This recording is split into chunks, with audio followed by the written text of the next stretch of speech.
पालकमंत्री अब्दुल सत्तार यांनी हिंगोली जिल्हाधिकारी कार्यालयात पूर परिस्थिती व नुकसान पाहणीबाबत काल 2 सप्टेंबर रोजी आढावा बैठक घेतली। यावेळी जिल्हाधिकारी अभिनय गोयल, जिल्हा पोलीस अधीक्षक श्रीकृष्ण कोकाटे, जिल्हा परिषदेचे मुख्य कार्यकारी अधिकारी अनुप शेगुलवार, अपर जिल्हाधिकारी खुशाल सिंह परदेशी, निवासी उपजिल्हाधिकारी बोदवड यांच्यासह जिल्ह्यातील सर्व विभागाचे विभाग प्रमुख उपस्थित होते।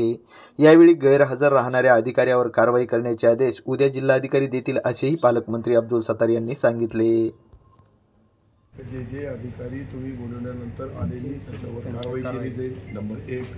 नंबर 2, बेजबाबदारपणे वागतील त्यांच्यावर बी शिस्तभंगाची हे जे कायदाच वेगळा आहे, हे जे कायदा आहे हे कायदा असं नाही आहे।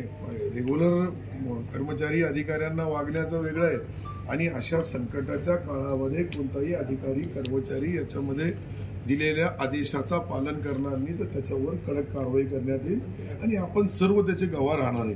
मी सर्वांच्या समोर बोलू लागलो आणि सध्याच्या परिस्थितीमध्ये आपल्याला कारवाई करण्याचा तुमच्या येण्याच्या अगोदरच आमची मीटिंग होती, त्यामध्ये कोण गैरहजर आहे, कोण हजर आहे, कोण अधिकाऱ्याला बोलवलं, कोण आले नाही आले, त्यांच्या जे पूर्ण हे रजिस्टर तपासणार आहे, त्यांच्या सह्या घेतलेल्या आहे आणि त्यांना उद्या ते नोटीस देतील जिल्हाधिकारीमध्ये।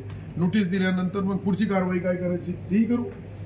मुख्यालय राहत नाही सेवाधिकारी, हे मुख्यालयाच्या बाबतीत बोललो मी, पण आज काय सुरू नाही असे आदेश मी आज आपल्या मीटिंगमध्ये दिले आणि त्याची अंमलबजावणी होईल।